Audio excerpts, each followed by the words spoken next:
Good morning, everyone, and welcome to the Arizona State Library Archives and Public Records virtual event, Arizona Memory Project, celebrating 20 years of online access to Arizona history. I'm Holly Henley, State Librarian and Director of the Arizona State Library Archives and Public Records. We're a division of the Office of Arizona Secretary of State Adrian Fontes. Our mission is simply stated as preserving Arizona, providing access. We do that through 6 branches that work to fulfill our mission in different ways. The Arizona State Archives empowers government and communities to recognize, protect, and preserve records of enduring value. The Arizona Talking Book Library makes books, newspapers, magazines, and more accessible in multiple formats. E-Rate supports digital equity and connectivity in libraries to strengthen broadband access for rural, urban, and tribal communities. Library development empowers Arizona's libraries to meet the challenging, changing needs of their communities. Records management helps public bodies manage the life cycle of their records. And the State of Arizona Research Library empowers Arizonans with access to historical and government information in a variety of formats. The Arizona Memory Project, more frequently referred to as AMP, is a project of the Research Library branch whose administrator is Corey Tueller. Corey's behind the scenes today. She's facilitating our Zoom access, but I want to recognize her and her strong support for this project. I also want to acknowledge that AMP is supported in part by the Arizona State Library with federal funds from the Institute of Museum and Library Services. AMP helps researchers discover information related to the history and government of Arizona by providing access to primary sources in Arizona archives, museums, libraries, and other cultural institutions.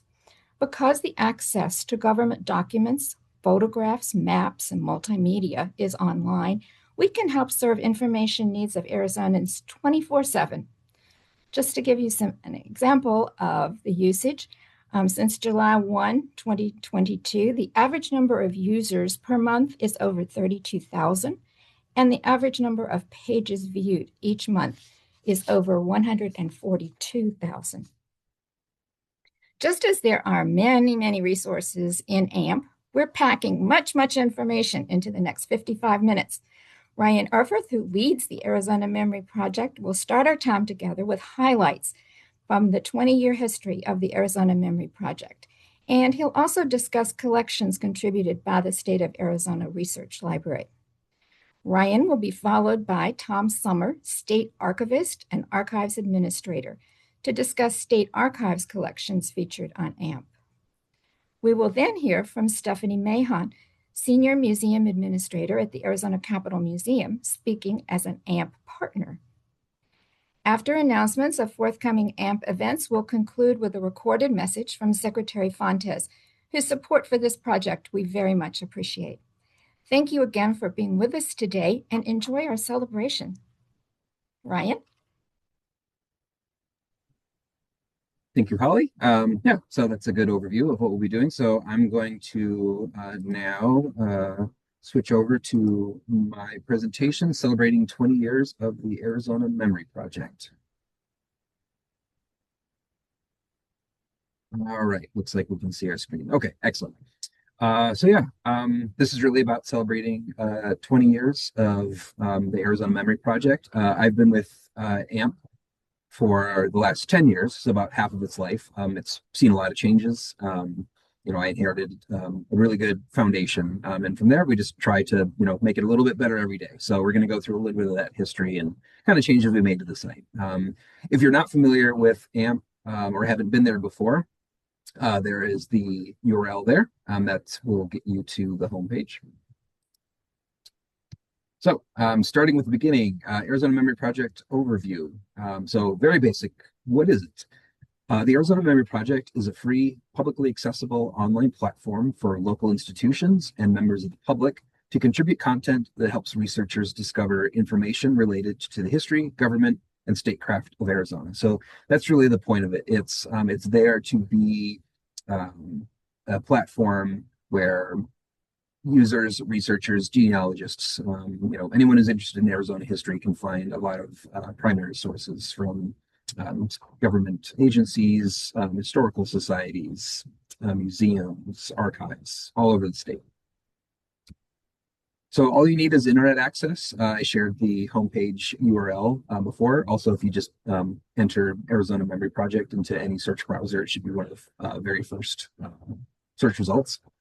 It's free for all users. There are no paywalls, no subscriptions, and no ads. So once you get to the site, it's going to be unlike a lot of other sites of just generally using the internet where you're not going to be forced to log in to find anything. There's no content, behind a paywall or subscription. No ads are going to pop up or anything like that. So it's a very user-friendly experience in that way, research-friendly. I do want to call out that you have the option to create a member account. It's not required. Creating a member account doesn't unlock any additional content that you could only get from having a member account. It's not used for any purposes for soliciting or anything like that. You're not signing up or subscribing to anything. You're not going to get a bunch of emails or anything like that.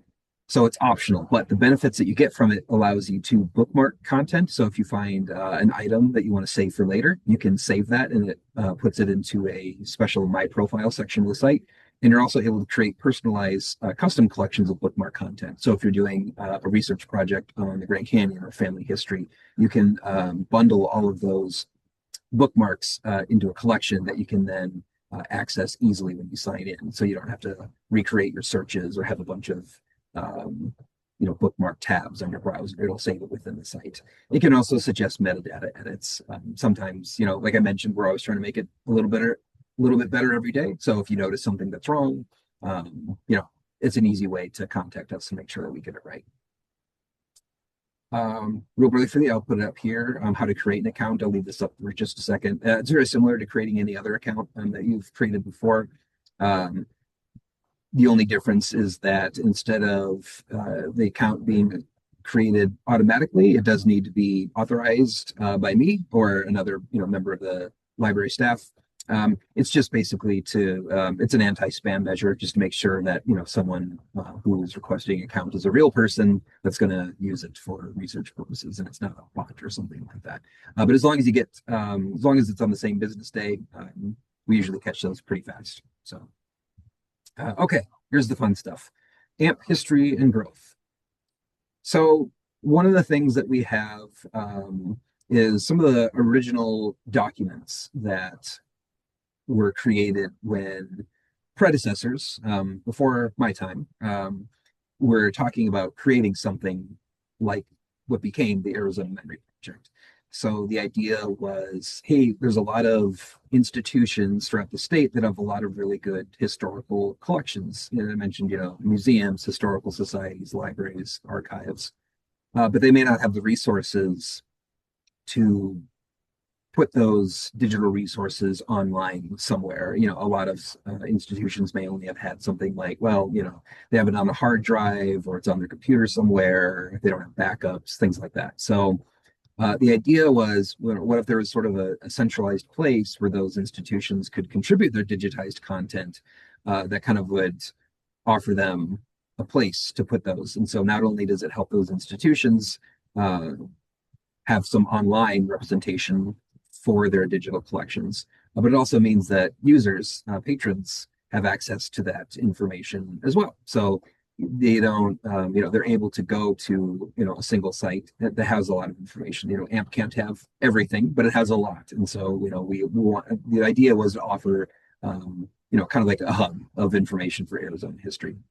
So one of the things that's in one of the originating documents, so AMP launched in 2006. So in 2005, there's some documentation indicating the aim of this initiative, what became AMP, is to create a central online repository to provide access to digital content representative of the history and culture of Arizona. The Arizona Memory Project provides an online shared space to store and display digital collections from Arizona libraries, archives, museums, historical societies, and other cultural institutions, and that the project is designed to support a multitude of digital collections from geographically distributed organizations. So that's kind of like a founding or a pre-founding mission statement while AMP was sort of being built in the background before it became a public resource. And pretty much, that's stayed the same. The mission of AMP has, stayed true to that for the past 20 years. So it had a very strong foundation for what AMP is supposed to be, and it's stuck to that mission because it's working. We've continued to increase collections, increase partners, increase usage, all those things. So a little bit better every day, but we always want to kind of make sure that what we're doing with the memory project kind of is true to the spirit of what the purpose of the project is. So here's some history and growth. You can see that the site was in development as far back as I could tell. The development of the site began in earnest in June 2005. Conversations were happening before that, but in terms of actually building out a site, having an online sandbox even, that began around June of 2005. And then it launched, as far as I can tell, in March 2006. That's why we're having the 20th anniversary event here in March. As best I can tell, there may have been a soft launch on March 2nd or 3rd, and then March 25th, I believe, today was the day that the site became truly public for the first time. You can see that in 2006, AMP launched with 11 partner institutions or institutions that have contributed content with 17 collections. So some of the partners contributed more than one. And that usually depends on, just the size of the partner, how many different collections they have, and kind of the bandwidth they have for digitizing things. And you can see it's grown since then. So latest numbers as of 2006, there are now 609 collections from 117 partners or contributing institutions. I think the partner with the most besides the research library itself, I think includes the Arizona Historical Society. Charlotte Hall Museum has multiple. So some of our partners have a lot of collections, and they've been able to digitize a lot of that content and put it online on the memory project. You can sort of see a timeline running along the bottom. You can see the platform that we used to be on was called Content DM. We're now on something called Recollect.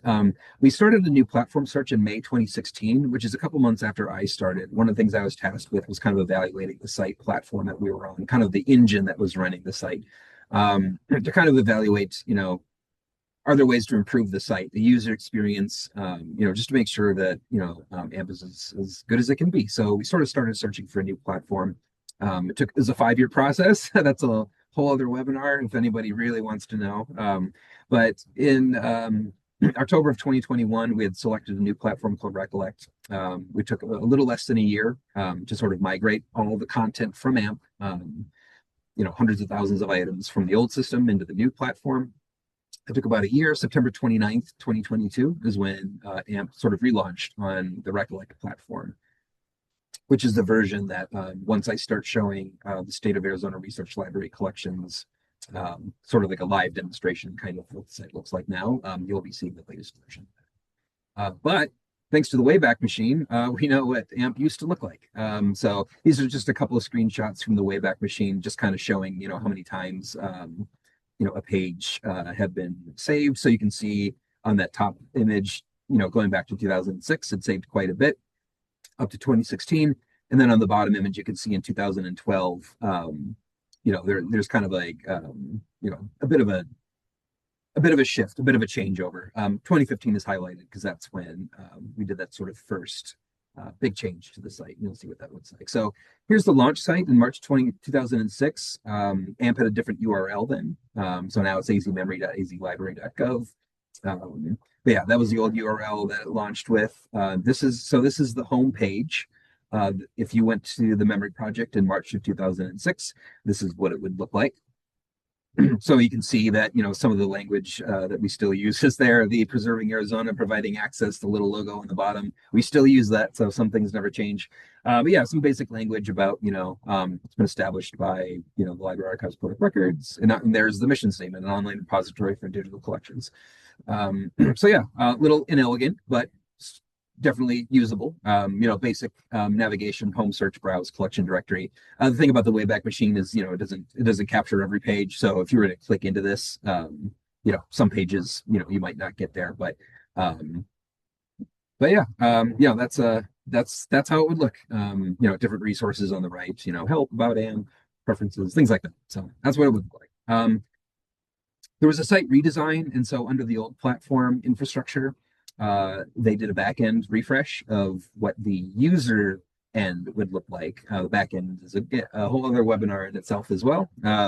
But for the users, what they would see, so if you were to go to the site in November of 2015, this is what you see. So you can see here that we've added some custom colors, just like, just different kind of branding images, branding colors.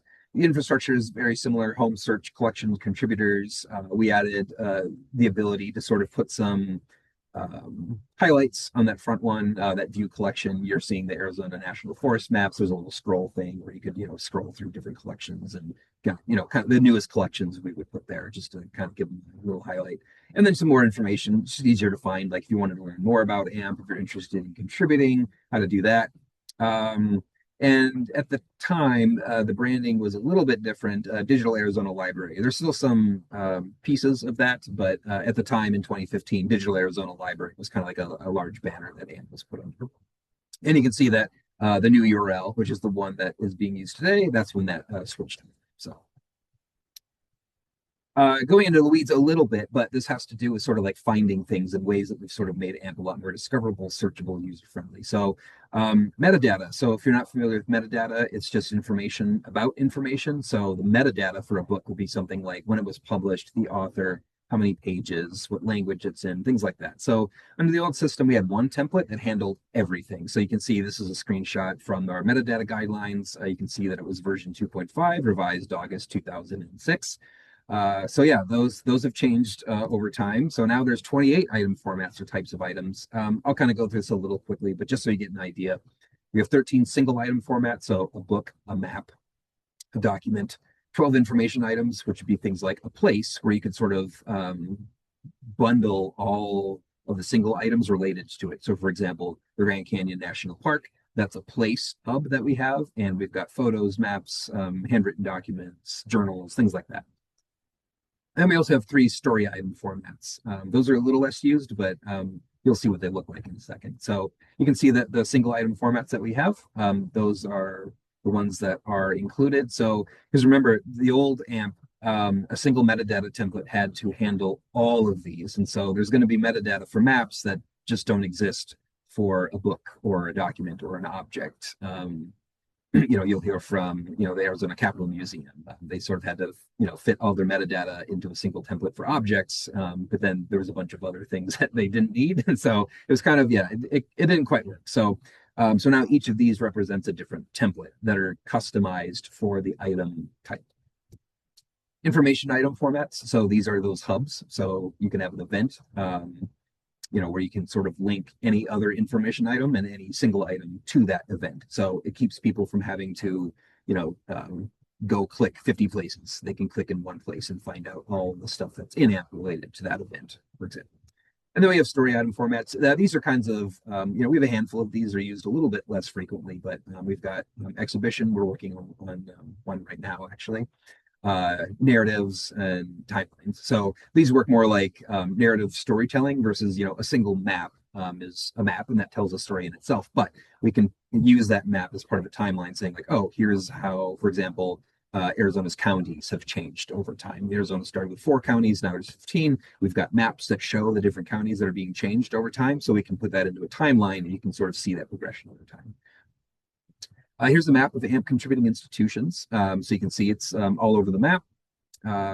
This is just a screenshot, but this is, you can also go to the Memory Project site and you can get to a live page on this and you can click in. And so, those are, this is, it works like a heat map where if you, scroll in further that, the yellow 40 around Phoenix will kind of start getting spread out. And you can, and then once you click on an individual pin, that will take you to that institution's landing page where you can see all their collections and contributor content.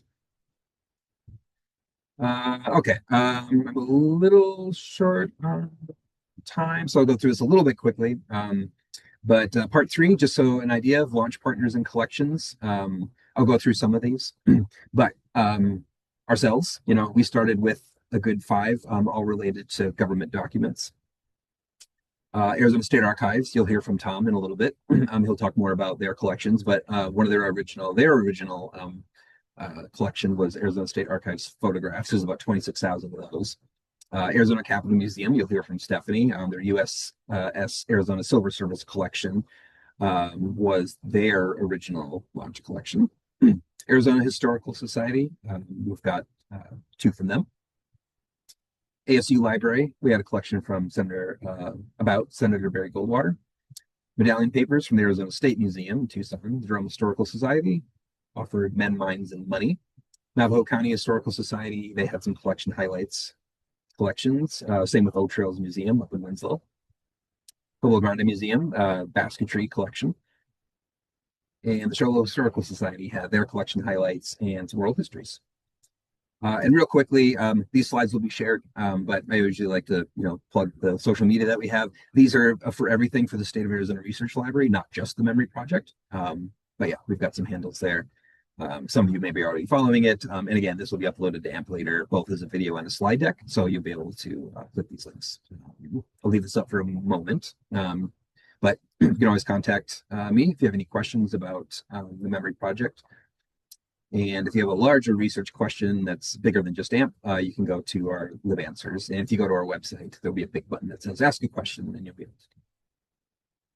All right, I'm going to let's see. Okay, I'm going to switch the screen that I'm sharing and move on to State of Arizona Research Library collections.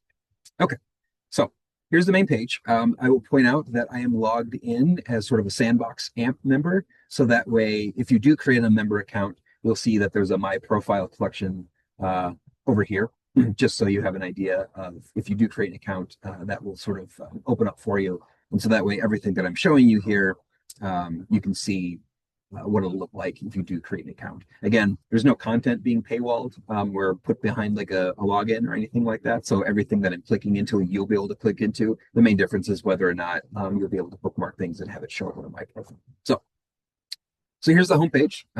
Very different from what it looked like in March of 2006. So we've got some featured collections here. These are usually the top collections, the most recent ones. And then we've got some sort of stable collections here that are always the same, just because we know they're heavy hitters. All right, so one thing that you can do is I'm going to, let me jump in here. We'll get to the main landing page for the State of Arizona Research Library as a contributing institution. So here's our main page. You can bookmark this, you can save it. So real quick, add to my collection. If you're logged in, you can do that, and it'll tell you successfully added to your collection. You would just come over to my profile over here. No, that's wrong. My collection. There it goes. And then it'll just sort of save it over here. So this is sort of, it adds it in when it was most recently added. So if I added more things, we just start stacking on top. So this is the most recently added over here. I've got some sort of, test collections over here. We actually have a different recording that sort of explains all of this, but just so you see it, so you can see, like, okay, if I do create an account, this is what I'll do. And it hyperlinks it for you. So you don't have to go and run that search again or bookmark it on your browser or anything like that. Okay, so what we've done is every contributor or partner will have a landing page like this. So you'll hear from Tom and Stephanie. The State Archives has their own landing page, and the Arizona Capitol Museum has their own landing page. And so what we do is we pin or link all the relevant collections to this page, so that way it's clear to see which institutions have contributed which collections. So Arizona collection, that's, for example, that's one that is based off of the territorial library. That's where a lot of these books came from, is the original territorial library from 1864, back when the Capitol was in Prescott. There's some stories there about, like, how certain items were lost is just because the Capitol, if you know the history of the Capitol of Arizona, had moved multiple times. And so that means these books had to be moved, back and forth by wagon, and sometimes they were damaged. So the collection that we have currently is based off of, that 1864 territorial library. So you can see that sometimes we have collections within collections. So Arizona collection is a very broad collection of materials. Within it, we've got periodicals and magazines, town hall reports, vertical files, city directories, yearbooks, things like that.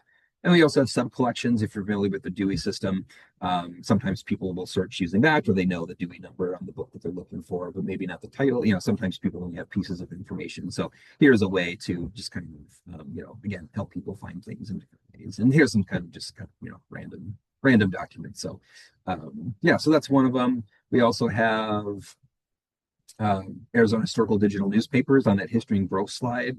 It mentioned having a national digital newspaper program. We've digitized through a partnership with the National Endowment of Humanities. I want to say at least 500,000 different newspaper pages. Every grant cycle is about 100,000 pages. We've been awarded 5 of those. And we also have newspapers that we've sort of just scanned, in-house. State government publications, federal documents, historic maps, the law collection, and that one, if you know anything about, law collections, those get complicated really fast. So admin codes, registers, attorney general's opinions, executive orders, some of these of which were some of the original launch collections. So these go way back. Session laws, journals of the House and Senate, bills of the Arizona Territory. So we have a law librarian on staff, and they make pretty heavy use of this law collection because it's a good resource to be able to point people and say, okay, I'm trying to do a legislative history, things like that. Federal documents collection within there. We've got things because it's federal documents. So we have all the major departments of the United States. And so if someone's looking for that, then, everything has been contributed by the Department of Transportation, for example, will be linked to that collection. Then we also have sort of like carved out Arizona specific collections. So, watersheds, Colorado River, Arizona's national parks, mines, U.S. Census material in Arizona. So federal documents is very big. There's a lot of federal documentation out there. So we try to make things a little bit easier for people who are concerned only with Arizona related things that are federal documents. And then the state documents, state government publications, these similarly to the federal documents collection, these are organized by agency. Again, if you do a search, you don't have to know the name of the agency necessarily, but these are sort of organized by agency because that's a lot of the metadata is based off of who the creator was. So if you're interested in the Arizona Board of Executive Clemency, click on that and that will take you to everything that we have digitized. And then we also have some other sort of collections that also, they're law, they're sort of like, cross, between, law and Arizona state government applications. So where we find overlap, we just link them in places so people can sort of see that link. Yeah, so mentioned before, also, if you have any questions about, like, oh, hey, I'm trying to find something. In some cases, you might be looking for something like an annual report, and then it's, 1959 to 1969, but it's missing 1954, and that's the exact one that you need. You can always contact us. We can look for it. We may be able to digitize it for you, and then we'll just put it on AMP. We'll send you a link, and then there it is. So, yeah, any questions you have about using AMP, I want to point out too that over here in the more, which is available even if you're not logged in as a member. That's always here. You can go to using the site, research guide, and this will tell you like, okay, what do the buttons do? What happens if I click this? I'm trying to do a search or the search results are too many. How do I sort of filter them? All of these things are here to kind of help you use the site. So if it's all Greek to you, you're really lost, you hit a brick wall, you can always just contact us, ask for a question, and yeah, we'll help you out as best you can. So at this point, I'm now going to stop my screen share and hand it over to Tom from the State Archives. Oh, wonderful. Thank you very much, Ryan. I'll go ahead and get set up. A wonderful presentation too, Ryan. Very informative. I like the Wayback Machine image as well. It's hard to believe it's been 20 years.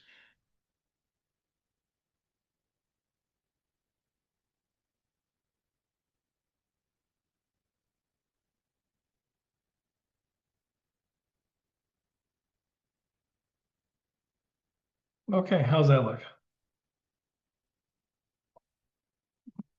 Okay, everyone. Looks good. Thanks, Ryan.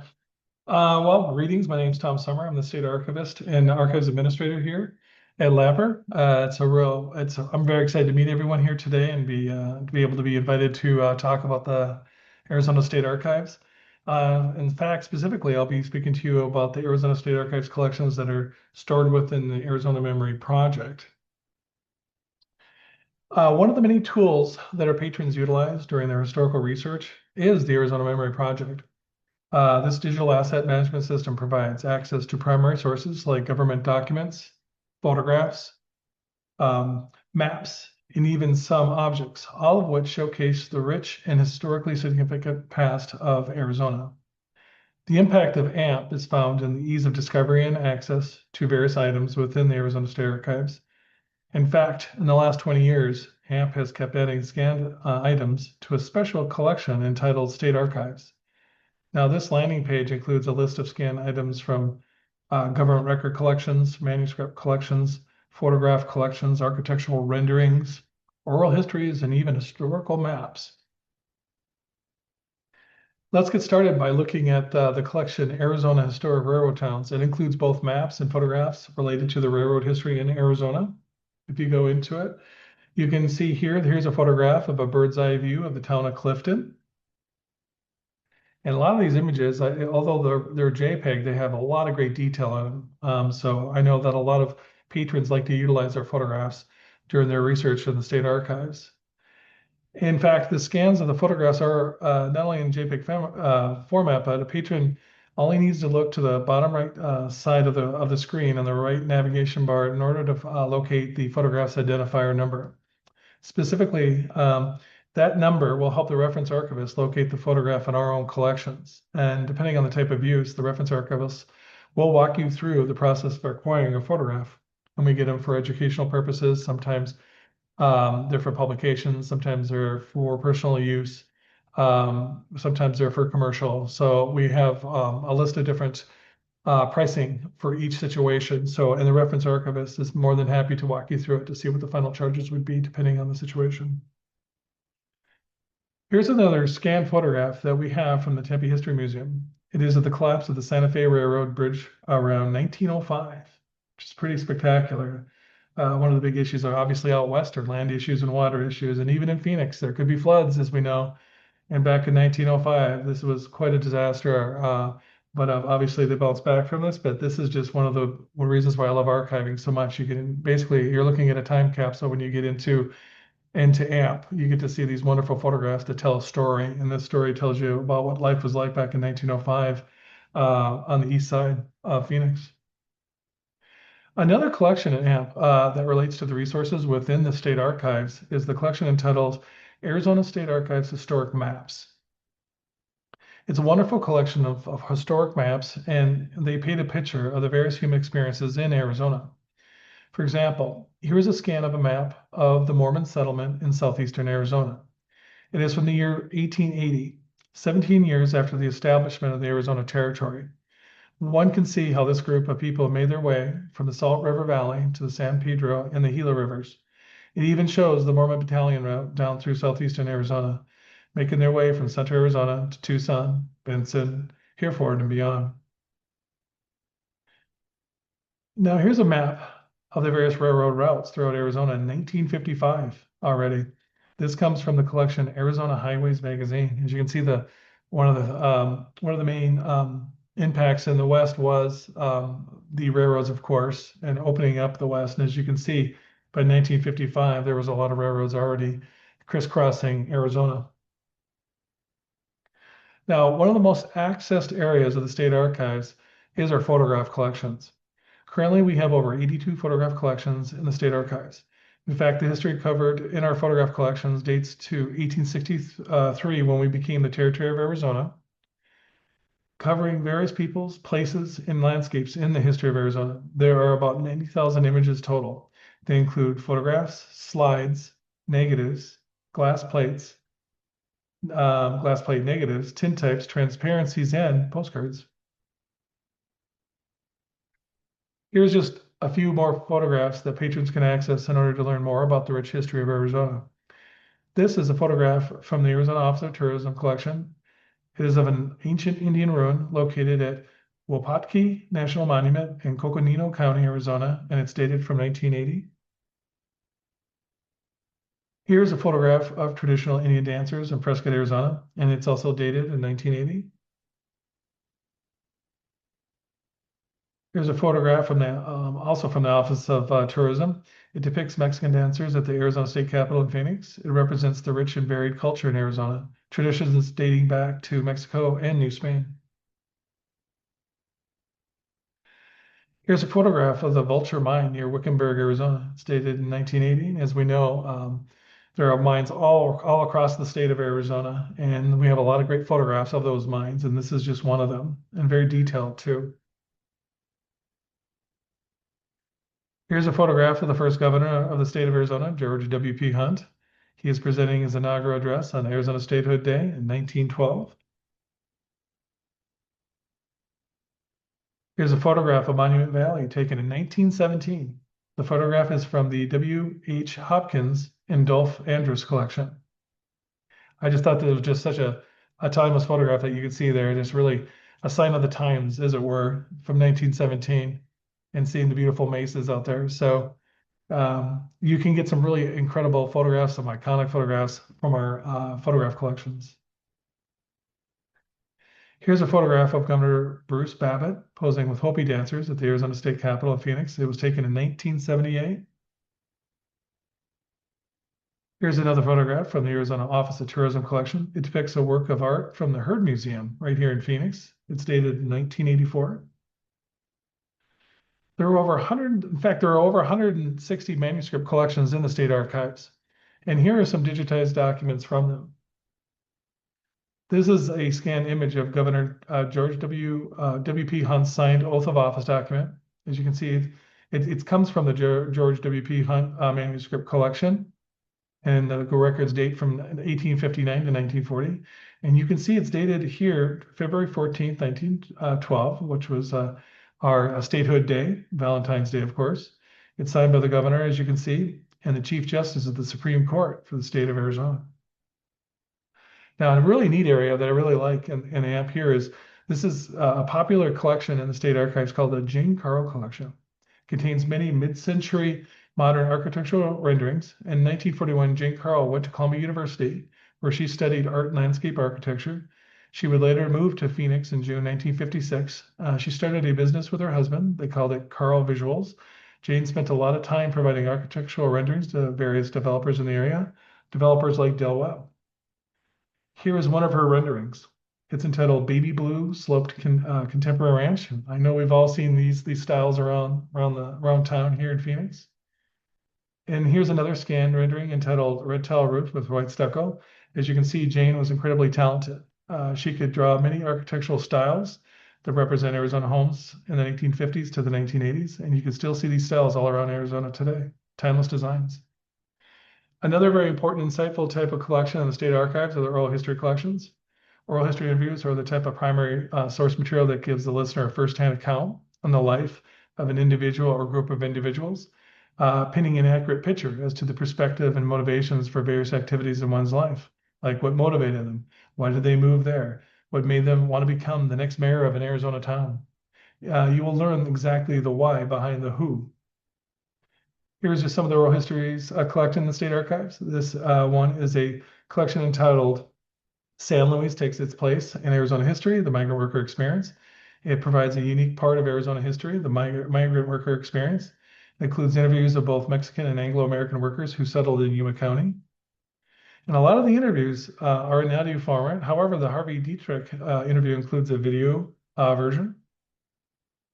In fact, his interview includes the related transcript of his oral history interview. There are also photographs of some objects in the state archives, like these images of American flag, sculptures, and flight goggles. However, if you want to see more objects, you can go to the Arizona State Capitol Museum, where you will find a wide array of historical objects and exhibits documenting the history of Arizona. And the rest of our landing page for the state archives and app includes scanned images of some newspaper editions, handwritten documents, more oral histories, and even a periodical.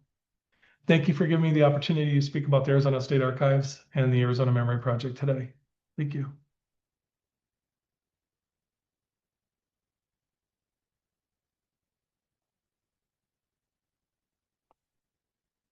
All right. Thanks, Tom. That was fantastic. I always love to hear about the state archives, and I spend a lot of time on your pages, so really fun to go through that. My name is Stephanie. I'm the senior administrator at the Arizona Capitol Museum, which is a division of the state legislature, the State Legislative Council. You've heard a little bit about some of the collections and everything that's available on the Memory Project. I'm going to talk a little bit more about our Mercy Train collection. And is my thing showing? Is my presentation showing? It is not showing yet, Stephanie. Okay, thank you. There it is. Okay. So I'm going to talk a little bit more about our Mercy Train collection, which is one of our most popular, if not the most popular collection in the Arizona Capitol Museum's overall collections. So before we get started, I have to tell you a little bit about the Mercy Train, the background of the Mercy Train. In 1947, an American journalist named Drew Pearson organized the Friendship Train, which called on Americans to donate resources, food, and other supplies that would then be shipped to aid France and Italy in the aftermath of World War II. And so you can see in this image here, this was the original route of the Friendship Train. It traveled across the U.S., collecting those resources to be sent overseas. Then in 1948, a French railroad worker and war veteran, Andre Picard, organized the Merci, or the Thank You Train, in response. Actually all states received one of these boxcars that were filled with gifts from the French people. So unlike the Friendship Train, which was filled with supplies, the Merci Train was filled with very heartfelt gifts. And so Arizona's boxcar arrived on February 17th, 1949. Here's where it gets a little tricky. In other states, they distributed the gifts from the boxcar to the people who lived in those states. In Arizona, state leaders were concerned about being able to fairly distribute the gifts. And so they actually entrusted them with the state library instead. And so there's this photograph here of colleagues Alice B. Good and Joseph Miller, state library staff, and they're surveying and inventorying over 2,000 gifts. And we are so grateful for the work that they did. They had a handwritten inventory that we still reference often. So today, fast forwarding a little bit more, all these gifts are now part of the Capitol Museum's collection. And we house the most comprehensive collection of Mercy Train gifts in the world. And so it has been a real treasure trove for researchers, and we receive a lot of questions about this particular collection. So you can see in the photograph of Alice and Joseph, this was obviously when they received it. And then the photograph on the right is after all of the incredible work that our collection staff has done to organize and help make this collection more accessible to the public. Before I talk about the benefits of organizing and digitizing this collection, I'm going to share a little bit about the types of objects that were in the collection, just to give you an idea the diversity of gifts. So there's lots of artwork, and you can see in this photograph, it gives you a couple different examples. There's a drawing, there are some photographs, there's also some pressed flowers and plants. This is a drawing from, I believe, high school students. Very touching. There's some really incredible paintings, as well as sculptures and pottery. Some artists sent, more than one painting as well. There are also a lot of children's toys. So children also gave gifts. And so you can see here several dolls. This is one of my favorites. It is a coloring book about the liberation of France in Paris in August of 1944. Also a lot of books. So you can see there are some duplicates of the same titles. Authors sent multiple copies of their books and signed them. Clothing and accessories. We think that a lot of, if not all of the boxcars had wedding dresses included. They were all different. And so this is a photograph of Arizona's wedding dress and the hat that it previously had a veil over it. Um, and we've learned a lot about this dress. It came from Lyon. It's a silk blend, which Lyon is known for. It's pretty neat.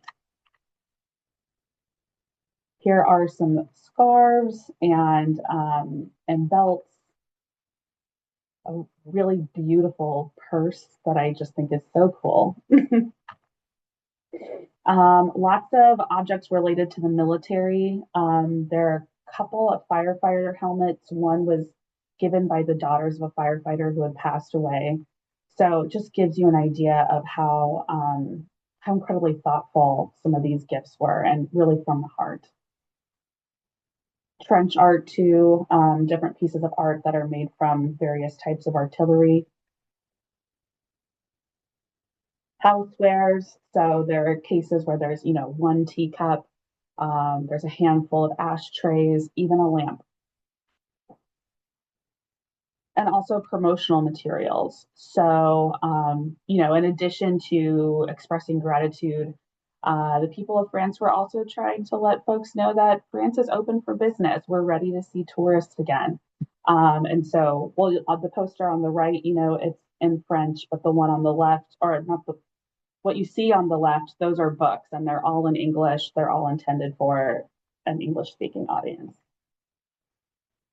And stars. So anyone who didn't have some other type of gift to give, they could give a star. And so you can see in the photograph in the bottom left, in some cases, folks just wrote their name or their hometown on the star. And in other cases, like in the top right, people did a lot more elaborate decorations. So that gives you an idea of how many different types of gifts are in this collection. And there's just so much opportunity for research. And I'm going back to this slide again of the state library staff, and then the picture from the museum collection, how it is presented today after all of the work that has been done over decades. And it's been a lot of work, countless hours from very talented and dedicated people. And of course, the greatest benefit is public access by digitizing this collection and making it accessible through the Arizona Memory Project. More people have found us, and we've been able to work with those people to learn more about the collection. But it also is really good for there's a lot of internal benefits. I recognize that this quote from 2013 may be a little dated when we're talking about digitizing, but I think it really rings true in this case. A good digital archive eases work for curatorial staff, saves space, and preserves objects for future generations to enjoy. And oh boy, that could not be more accurate. Like I said, this is a really popular collection. And so we do receive a lot of research inquiries, and they can take a lot of time. There's a lot of research, there's a lot of translating in the case with this collection. And so digitizing different aspects of the collection for those researchers who are, there are certain objects that are more popular than others. And so digitizing those objects, taking lots of photographs, scanning all of the related records, and putting them into user-friendly formats saves a lot of staff time. It's also great preservation-wise for the collection. You saw in those drawers, it's a lot easier for us now to pull those drawers out and be able to see everything nicely laid out, but it wasn't always like that. Our staff would go through boxes just to find one object. They'd have to touch and handle several other objects to get to one at the very bottom of the box. And so every time we digitize one of those objects and make it more accessible, we're more likely to avoid having to handle it later on. And then kind of piggybacking off of that, when we come across objects that are really fragile, those become prioritized for digitization so that we can avoid handling them in the future. This is an older graph from 2018 that shows just some of the the interest we've seen from around the world. So you can see, our top hits came from the United States. Let me back up and say this is from the Arizona Memory Project. So this is our usage, what our audience looks like. And so we had multiple hits from the U.S., of course, but then we also had a lot of people from France and even someone in Oman, folks in Canada. So, like I said, this is a popular collection and it's accessed from all over the world. And we've just had a lot of great opportunities to connect with researchers and to learn about the collection. So just these are a couple of examples, the wedding dress in our collection, as well as this bust of Lafayette. Those we learned a lot more about because of our connection with researchers who helped us learn more about the significance of those pieces. One researcher connected us with the daughter of a painter, Berta Nuclard, who painted this portrait of an Italian lady. We were able to connect with them and actually send a print of this painting to be exhibited with Nuclard's work in an exhibit in Paris. This example here from our friend Jane Sweetland, who wrote Boxcar Diplomacy about the Mersey train. She made this incredible connection when she was researching and working with us over the course of about a week. These two pieces, the chords and then the piece of paper describing the chords, were separated in our collection. And she was the one to recognize that they belong together and that the significance of these chords, they're woven from the tissues of the American and French flags that were flying from the Eiffel Tower on the day of liberation in August 1944. Pretty cool. And then this is one of the last examples. This is, we're presently working with a filmmaker who is doing a documentary about the Mersey train. And he actually connected with a man named Christian Fart, who he was 10 years old when he donated a couple of his personal books to be sent in Arizona's boxcar. And so the filmmaker was able to actually take scans that our staff had sent him and share those with Christian, who never in a million years imagined that he would be able to access and see this letter that he wrote as a little boy. And then lastly, the other thing about digitizing is that it helps us manage the collections and it helps us identify and track preservation concerns. So as we are going through and taking photographs, we're able to recognize, like areas where tape needs to be removed and prioritize those needs. So working with the Arizona Memory Project has been a great benefit, not only to our patrons, but also to our staff in organizing the collection and making it accessible. And this is my last slide. I know we're talking about digitization, but if you're in the Phoenix area, we do have an exhibit about the Mersey train. It's about 900 square feet, has hundreds of gifts, and it's really cool. And I will now hand it over to Ryan.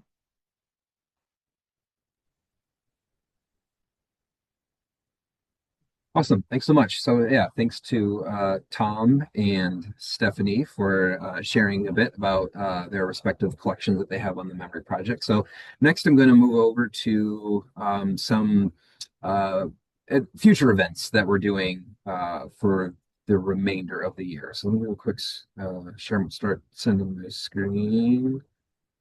Let's see. Sorry, Ryan, it's not letting me stop. Oh no. Corey might be able to. Yeah, I think Ryan, if you start sharing, I've allowed you to overtake Okay. the screen. Okay, there we go. Yep. So it's the way it goes sometimes. Okay, there we go. Okay, so for the rest of the year, we've got a series of events that we're calling partner showcases. They're going to be similar to this AMP 20th celebration event. These will be more focused on partner showcases, so it won't have the same kind of history and growth sort of back end, the history of the site sort of thing. We're going to give some partners, a couple partners that we've selected for these presentations to have a little bit more time, just to focus on those collections. So this is what the calendar looks like for the rest of the year. The link is up there, so it's very similar to the link you use to register for this webinar. It just doesn't have that very, the AMP 20 end piece at the end. But if you go to that URL, the next one is April 9th. That's going to be, I believe, a Thursday. They're all at the same time, 11 a.m. to noon, I believe. So again, once you go into those, once these are sort of filled out, so the April 9th one is there now. You can register now, and then as things get closer and we sort of fill out the schedule with different presenters, those will be added to the calendar, and then you can sign up for as many or as few as you want. These will all be recorded. They'll all be put on AMP. But yeah, so in each of those, once you click in, they'll have a program similar to this one, so you can see who the partners are going to be talking about their collections.